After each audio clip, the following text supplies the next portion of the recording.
We begin our story by watching as the edgy racist drives a 2001 Chevy Tahoe while high on WD-40 in order to find the most shameless form of fan service, Harvey Weinstein, who, with the power of all the plot convenience in the world, helps the fatherless emo kid bring back Cece's Pizza. Hard cut to Moon Knight, a talking dog, John Boyega, and a blue trash can, who have traveled to a meth planet in order to find out about a spy in the Space Italians, who, as it turns out, were right behind them. So, after creating multiple orphans and almost dying ourselves, we hard cut back to female main character who is trying to harness her schizophrenia, but fails and instead attempts to kill the German dictator, who hands plot convenience the youngling slayer for motivation. Anyways, after some accounts of mass murder and drugs, we go on an American Ninja Warrior course and have another schizophrenic episode with the fatherless racist, but are cut short after Moon Knight arrives back to the German army in one piece.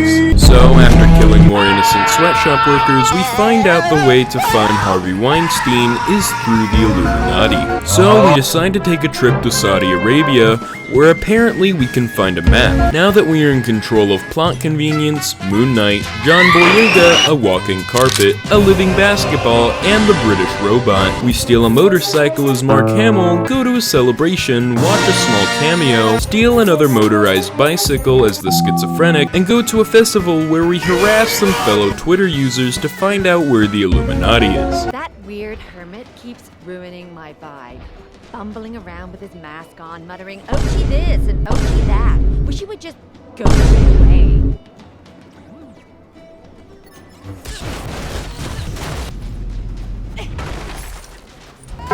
Anyways, after stealing a Apollo DB-X18 125cc Dyro 6002, crashing it, committing a war crime, and then showing children the wonderful world of drugs, we find ourselves enjoying the frat party until female main character has a run-in with the buff racist, who steals our drip and then starts to hunt us down. But before we can run, we are stopped by main original character number 8, who also happens to be Twandale Bingo, who tells us everything we possibly needed to know in order to find the Illuminati. But as we were chatting, we were spotted by the Space Italians. Now that we are on the run from the police and have the ability to take down a giant, heavily armed and armored space truck with the equivalent of a small flintlock pistol, we pull a Jack Sparrow and end up being eaten by the Earth, where we find ourselves playing Lego Indiana Jones. After meeting back up with the group, we find Bilbo's sword from Lord of the Rings, which happens to have some ancient Twitter arguments on it discussing the whereabouts of the Illuminati.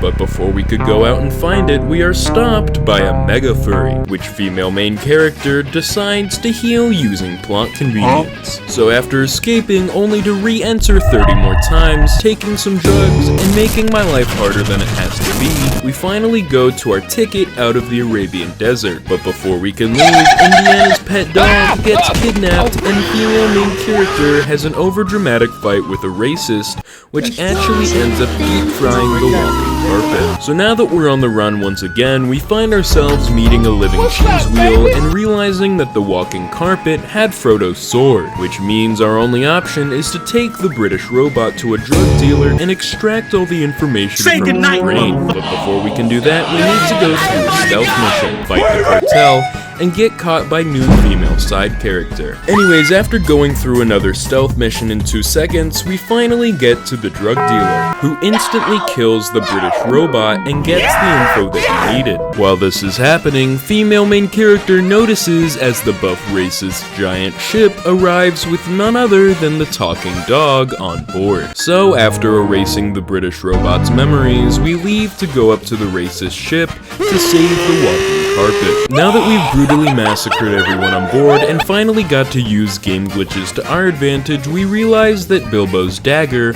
was stolen by your average racist, who used his newfound ability of peeping Tom to have a giant fight with female main character over a recent Twitter post she made about her love of Weezer.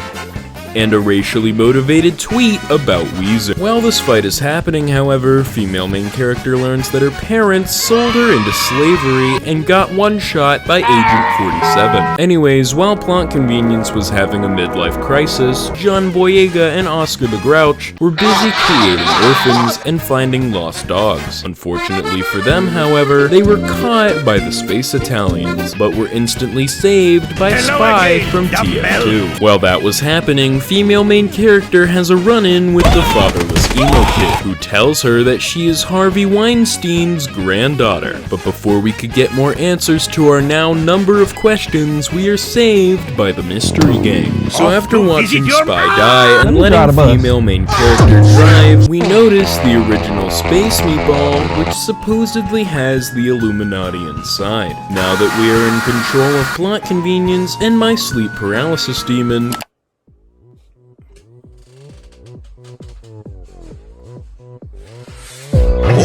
we take a trip to Tortuga and accidentally land in the giant space meatball. Anyways, after finding drugs, cheating at every possible puzzle I could find, and constantly falling, I finally find the Illuminati, but am stopped by both my schizophrenia and a broken racist. So after using the power of drugs and my 2 brain cells, we finally find ourselves beating the racist into a quite literal pulp with a living basketball. But right as Beta Female is almost killed by Sigma Racist Jr., he has a heart attack after realizing that Carrie Fisher died and then was stabbed in the heart, given a new one, and left to die by Plot Convenience. So after witnessing some more fan service, we cut back to the Mandalorian, who travels to Fake Earth 3.0, where we notice some minor plot holes. After reuniting with the blue trash can and my dead daughter, we cut back to female main character who is confronted by the biggest amount of fan service imaginable. So after one last case of Plot Convenience, we finally arrive to the Pizza Hut army, where we find ourselves confronting Emperor Papi. But before we can end the poor old man's misery, we decide to fight a local Ku Klux Klan rally. So after multiple game glitches, a staring contest, and absolutely wiping the floor with a bunch of racists, we immediately lose and accidentally give Harvey Weinstein the Flintstone vitamin gummies. Anyways, cut back to Finn from Adventure Time and replacement female side character who are riding horses on the side of a giant spaceship. After killing multiple KKK Special Forces members, we come face to face with an evil Roomba that we instantly defeat. So after a little of domestic terrorism, we watch the biggest piece of fan service ever, only to immediately die. Be with me. Be with me. Well, as a white supremacist from Reddit, I want to say that fried chicken. So after some encouragement, we instantly defeat the racist with our one true power: Plot Convenience. Anyways, after watching the emo racist log off and giving the British robot his memory back, we bury the Youngling Slayer 9000's child endangerment tool outside of the house that his army tortured and burned his son's only parental figures to a crisp. Who are you? And then we finally end our story.